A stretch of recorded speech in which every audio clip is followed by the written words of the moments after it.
from SW. Elon talks, and there's a lot of interesting questions about AI adjacent things, terafabs, memory. So we'll get through all this, but all of this pertains to the future. And again, AI has been the biggest narrative since November 2022, and that has not changed yet. Anyway, Elon talks about memory being one of the big constraints. Why do you think he doesn't start building memory manufacturing into his factories like it does with everything else? Well, he is doing exactly that. Well done for spotting it. So first of all, excellent question. Yes, I like the way you think.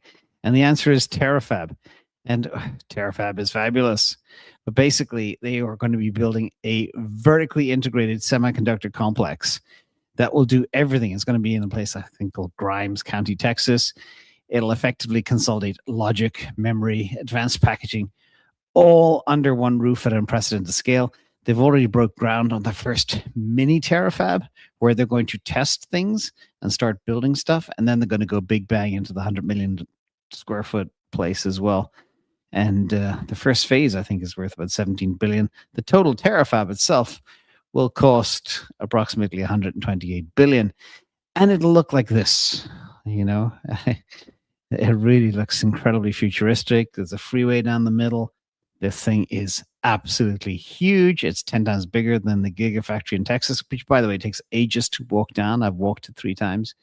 It is very large. So this thing is 10 times larger than that. It'll probably take you, I guess, 2 or 3 hours to walk from one end to the other.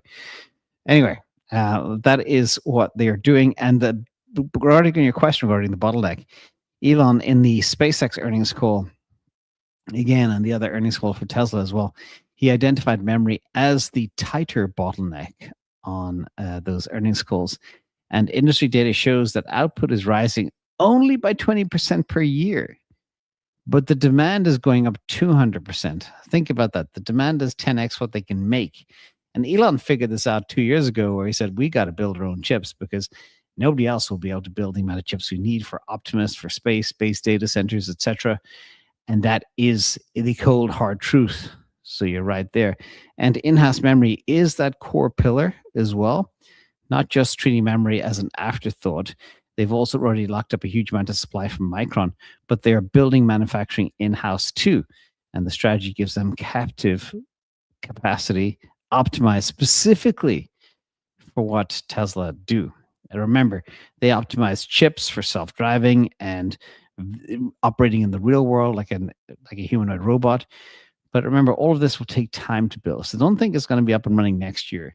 They move very fast, but still, this is probably the biggest technical challenge after Starship that they've ever undertaken. But remember, you play when investing, you play where the puck is going to be. And retail investors have given up on Tesla because the amount of shareholding that they have has gone from 44% of the stock to about 22%. And the institutions have come in and bought it all. So it's typical, sometimes retail. They give up hope. And if they don't get G or Q, get rich quick, they move on to the next shiny thing. And that's not a good game to play in investing. Anyhow, I'm not here to give investing advice. But yeah, you're dead right regarding vertical integration. The approach that they have with Terrafab is classic vertical integration. Now they got critical partners like ASML, Intel, etc., that are going to be helping them build it. And this is something, having all of this custom silicon for themselves will be a huge moat against the rest of the competition. Imagine you want to set up a humanoid factory and it'll take you time to design one and everything else. And then you realize, I can never scale because I don't have any memory, I don't have any chips, etc. That's what these guys are locking up way ahead of time. And Elon is very good at looking 8 years into the future. So the reward will be there, my friends. You just need to be patient on this one.